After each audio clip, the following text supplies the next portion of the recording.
Now we're going to get down to the nitty-gritty of what Indians are all about. I still say we Indian people are believers in the truth. This is the way of life that was given to your people. You're born an Indian, you're going to die an Indian. Indianness is a good life. You're facing an Indian this afternoon. Good Saturday afternoon out there, everyone, and I'm Jason Salzman. I'm Neely Soodle. And you're watching the #1 source for Native American television news. Native News Today, and we want to start this Saturday off on some great news that we've got going out there. I know it's November now, but we did wrap up October, which was Domestic Violence Month, and you had a great wrap-up story coming up on that. Yes, we always have a big event here at Creek Nation honoring Domestic Violence Awareness Month, our family violence prevention program. They do a fantastic job. I went and did a story on that, and it was, as always, they do a great job. All right, and then also we had the 3rd annual County Commissioners Luncheon and Appreciation Day, and that went off great, and I'll have a wrap-up on that, and I'll let you know the 3 recipients that were honored, and we also have a lot of election results coming up. Yeah, coming up, and we'll talk with actually one of the candidates that we featured a few months ago as she was getting ready for primary.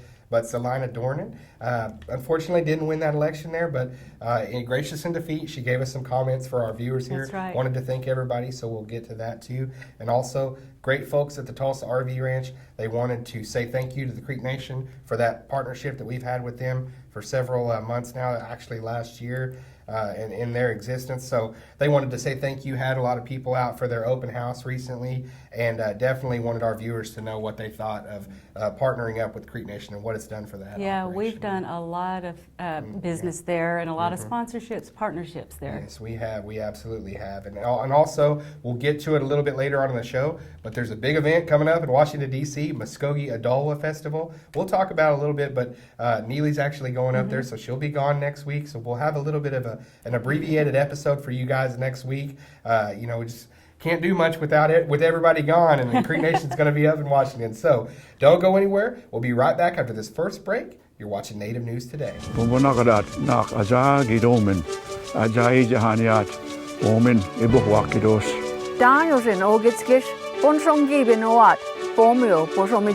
Momesh Harishungigo Imongin Hobidagi Ani Omaga Bomahahoye Imongin Oma Bonchomegigosh. For more information about Muskogee language preservation, please call us at 918-732-7724. I'm Principal Chief George Tiger of the Muskogee Creek Nation with my good friend Anthony Phillips. As a consensus All-American, an academic All-American, and a national champion at the University of Oklahoma, Anthony knows the importance of balancing the athletic and academic arenas. That's right, Chief. Statistics show that student athletes are more goal-oriented and are higher achievers in school. Success requires a balanced approach and plenty of support. The Muskogee Creek Nation supports our student athletes.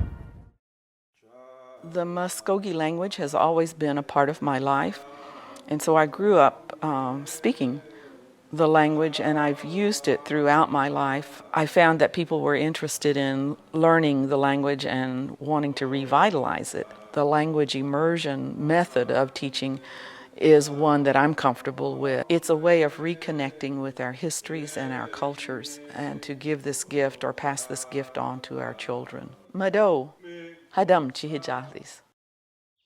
Looking for your next 18-hole adventure? Then take a look at Fountainhead Creek Golf Club. Nestled in the beautiful confines of Lake Eufaula State Park, large sloping greens and well-placed bunkers characterize the Muskogee Creek Nation's Floyd Farley designed course and offers a fine test of skill for any golfer. Stay up on all the latest gear and equipment with a visit to our pro shop. Have lunch at the Turn at the Clubhouse Grill. We're waiting to accommodate you at Fountainhead Creek. Give us a call at 918-689-3209 or visit fountainheadgolf.com to book your next round. Fountainhead Creek Golf Club, close to home, far from ordinary. We believe if you teach a man to fish, you can feed him for a lifetime.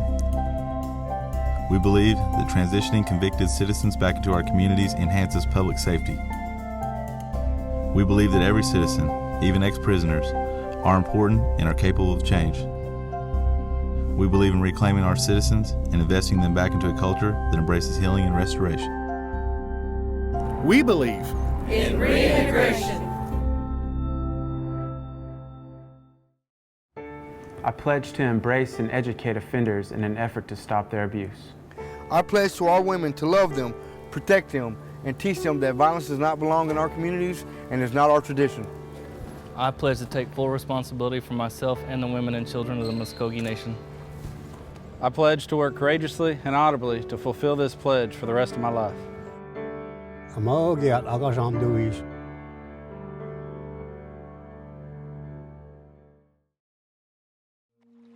There's a story I heard hundreds of times growing up. The story about the day my grandpa disappeared.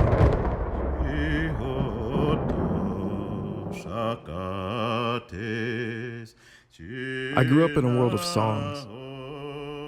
I always think of the songs really being the spirit of something. There's a story. They are the same songs our ancestors sang on the Trail of Tears. They carry the grief, but they also carry this great love that works the same way at death.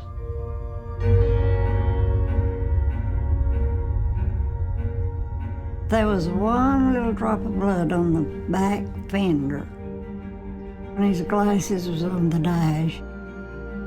No sign of him.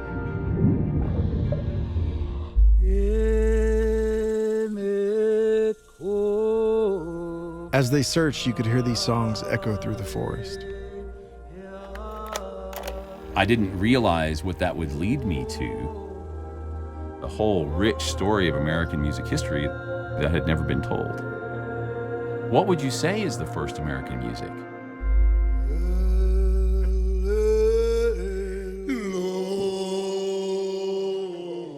Our histories are not written, they are spoken through stories. They are told through our songs.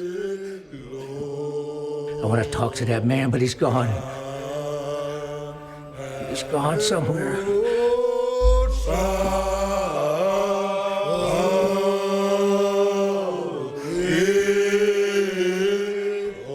When we sing these songs, we're waking up God.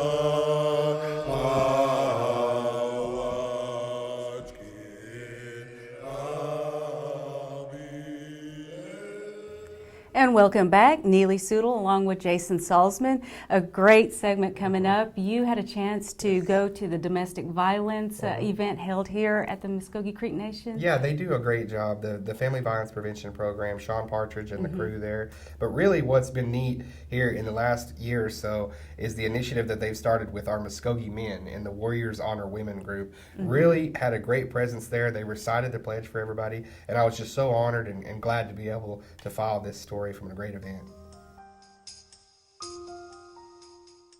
The Muskogee Creek Nation's Family Violence Prevention Program once again held its big event commemorating Domestic Violence Awareness Month in the Mound Auditorium this week. A recent movement picking up steam in the prevention department is the role of men stepping up to voice their concerns over the prevalence of family violence in our communities. The Warriors Honor Women group is taking a stand. Well, you know, it's our role as men to take responsibility for all the actions that take place within our community and to stand up against domestic and sexual violence.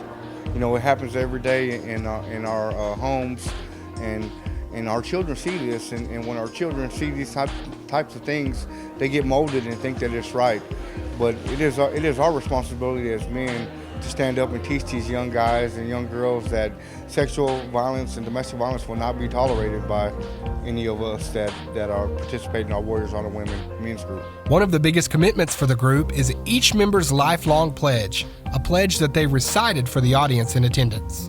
In our pledge, we stated that we take responsibility for the actions of all men, and we sincerely mean that. And what it is every month we have a monthly meeting, and in order to take the pledge, you have to attend at least 4 meetings out of the year. And with that, we encourage all men to come out that want to take a stand against domestic and sexual violence. We encourage them to come out and to be a part of our group, because we need more good men in our community to stand up for what is right. A special portion of the program was the recognition of Sarah Deer, a Muskogee Creek citizen law professor whose efforts to include Native provisions in the re-authored Violence Against Women Act made national headlines this year. I had to be here. I wanted to be here because these are the women and the man that are doing the hardest work, much harder work than I do. And one of the things that I've been really thinking about is with our Native women, you know, one of the reasons it's so hard to leave is because of financial constraints. People are stuck because there's no money to leave. And so I want to pledge today to the program to make a donation of $5,000 to the program to help women make down payments on new apartments and pay bills so that they have more choices to leave. So I'm going to work with Sean on that, but that's the pledge I want to make today, and thank you very much for it. What's really exciting is to see tribes like Creek Nation standing up and speaking out. So often this crime is in the shadows and behind closed doors, but programs like the one here are really leading the way. And what's wonderful about working with tribes is that tribes know that this is not traditional, and sometimes the non-native communities can't say the same. Deer, who is also a recent awardee of a MacArthur Fellowship, was also very pleased to see how Muskogee Creek men are taking action. It's so exciting to see men get involved, and men are victims too, and boys are victims. So it's not really a gendered issue. Everyone can be hurt, and at the same time it was really felt good as a woman to see men speaking out.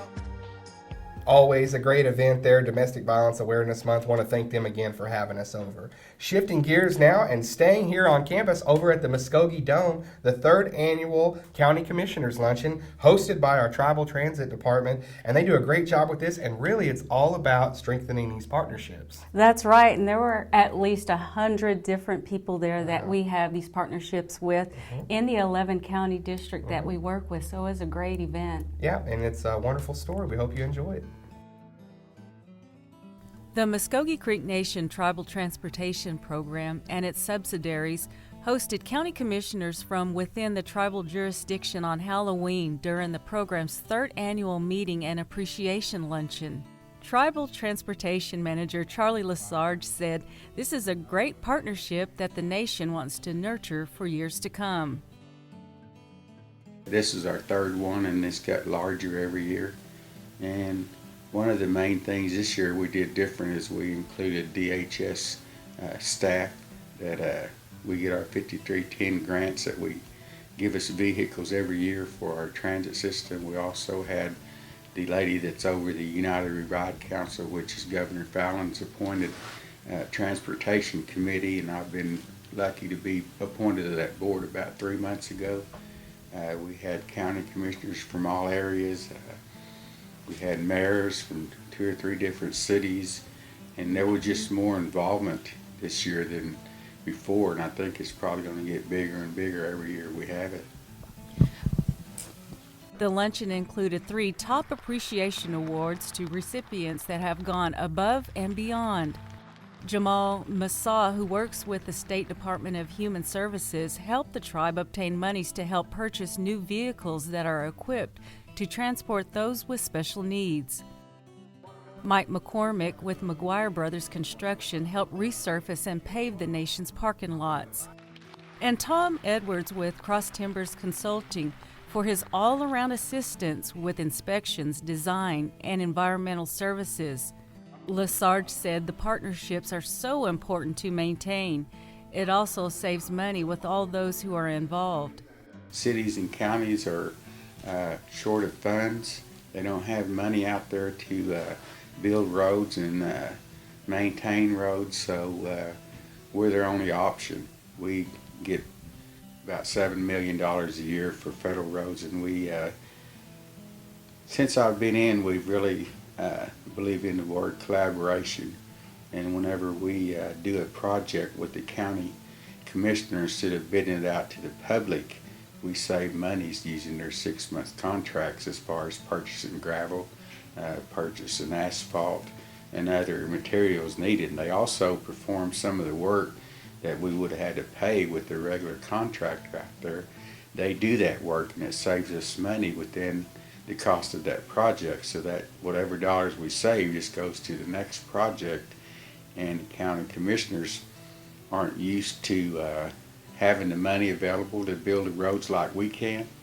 They sometimes have to piecemeal projects, but when they do a project through us, we have our ODOT inspectors on there, make sure they stay within federal regulations of Department of Transportation, and they do the job the way it's supposed to be done because we have the money to do it correctly. Since 2012, Tribal Transportation has funneled more than $18 million in federal funds into public and private transportation and roads projects and services, developments that have translated into better roads and transportation for everyone to appreciate within the 11-county Creek Nation boundaries. I think we've got a good partnership, and it's good that we have everybody within our 11 counties involved. The county commissioners are always willing to do work on our ceremonial grounds. They're also willing to do work on churches. They're also willing to just do about anything we can. Lesarge says the number one goal of having this annual affair is to draw partnerships and identify projects that primarily affect tribal citizens. And a big thank you to Charlie Lesarge at the Tribal Transportation Program there. What a great event. Switching gears, we also want to switch to the RV Ranch. We've had an open house there. Yeah, they had an open house, wanted to invite us out because they've recognized that the Creek Nation has done a lot of things with that partnership, and them being able to really enhance not only our brand, but their brand as well. And that's what that's all about, having us and them working together. And we definitely wanted to go. And Amanda Rutland actually filed this story for us, did a great job.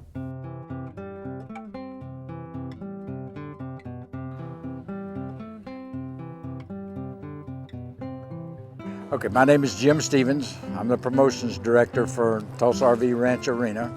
We're about 2 years old now. Today we're having an open house. We're inviting all our guests to come out, take a look, have hors d'oeuvres, check out the facility, go in and see what the whole place is all about.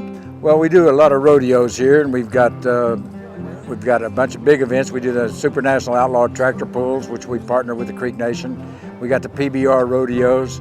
We have a go-kart track, and we also have a putt-putt course. I have 15 cabins here for overnight stays or a week, and we have approximately 90 RV hookups. And we have a general store. We have the best restaurant in Oklahoma, maybe in the country, the Silverado restaurant, and then we have the saloon. And we have a band on Friday and Saturday nights. But we have a lot of events here. We've got midget racing, we've got rodeos, we've got a lot of youth rodeos. We've got a little bit of everything, and we got some big events coming.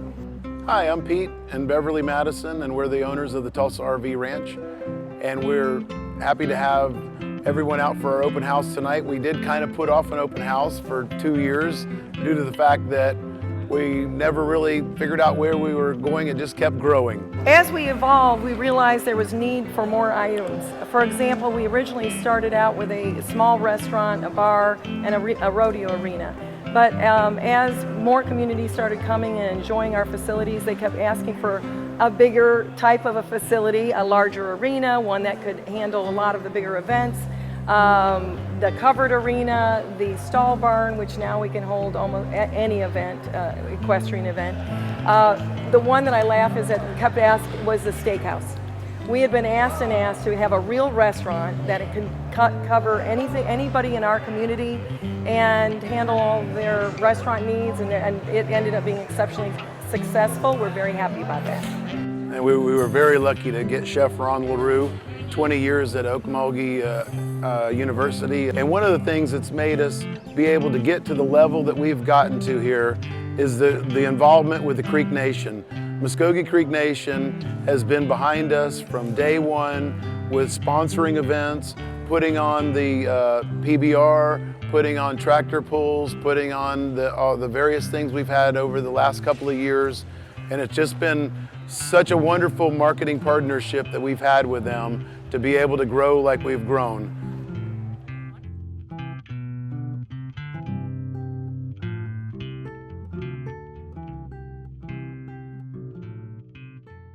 All right, and it's election week here, and everybody knows that, and everybody's went to the polls, hopefully, but we had some results we wanted to pass along, and actually 2 of our Creek citizens that we've recently spotlighted on the show. Pandy Moore Ramirez was going for Associate District Judge in Okmulgee, and then Salina Jane Dornan for State Senate in District 8. Unfortunately, both of them did not win those elections, but they definitely wanted to. I talked with Pandy last night. She wanted to let everybody know, thank you so much for the support, and was really glad to have all that support. And you actually got a chance to go to Salina's watch party and talk with her. That's right, and what a race she gave it. She gave it her all, and she gave us a great interview. And, you know, she bowed out gracefully, and, you know, she had the numbers up there, but didn't quite make it. That's how it happens in political races. You know, unfortunately, there has to be a winner, there has to be a loser, and so you look at it, and she was graceful enough to give us these comments, and we wanted to show them for all the people out there that supported Salina, and hopefully you enjoy. Tired, and I feel good though. I feel good. I feel like I did everything that I could do. I feel like I worked hard. I felt like I had the people in my heart when I was doing it. I was doing it for the right purpose, and I kept it clean. No negativity. I didn't attack, and you know, that was my plan. And I worked hard. We got the numbers that we thought we were going to, you know, that we wanted to get. But there was just a little bit more numbers on the other side, so it's okay. You know, it was a great learning experience, and you know, it's just preparing me for something else. And I know there's something. You know, I'm just so touched by all my friends and relatives that are here tonight supporting me, and you know, that's real touching. So I feel good. I do. I feel good. I guess we just wrap up this campaign. There's still a lot of work involved with that. I'm still the mayor of Eufaula, so I have some little time left on my term, and so you know, I'll be doing that as well as looking at other employment, because we're moving to a city manager form of government. So my term as mayor will actually end at the end of April, and so I'm just kind of looking down the road to see what else. Who knows? I've learned so much from this campaign and from all the different things that I've done so far in my career, and I feel like that there's a purpose. It's a purpose that God has opened these doors for me. It's a purpose that I keep being pushed in this direction. There's a reason that everybody keeps asking me to either run or to do something. So I follow His will, and we'll just see what's next. And elections all across the nation, and then right here at the Creek Nation. Yeah, we have a special election actually coming up, and with that in mind, wanted to give you some pertinent information coming up. We will be having a second chief candidate forum hosted by Muskogee Media, and so we're proud to put that on. Going to be having that December 6th, tentatively set for 5 o'clock at the Mound Auditorium here on campus. And our own Jessica McBride, assistant editor at Muskogee Nation News, is now going to give you some information about that forum. Thanks a lot, Jason. This is the updated information we have on the candidate forums. The forum will be on Saturday, December 6th at the Mound Building in Okmulgee, tentatively at 5 p.m. Refreshments will be provided after the forum. This is a service that our department would like to provide to citizens so that they can learn as much as they can about the candidates that they'll be voting for, as well as an opportunity for the candidates to inform citizens about what they bring to the table if they are elected as second chief. Muskogee Media would like citizens to be informed on the election. If a citizen is unable to attend the forum, we will be providing a live stream of the forum on the tribal website, as well as making DVDs available to the communities for citizens to view. More details will be released in the near future in the Muskogee Nation News, as well as on our Facebook page at www.facebook.com/Muskogee Nation News. Also a reminder that the deadline to register for an absentee ballot is November 20th. The ballots will be mailed out on November 24th.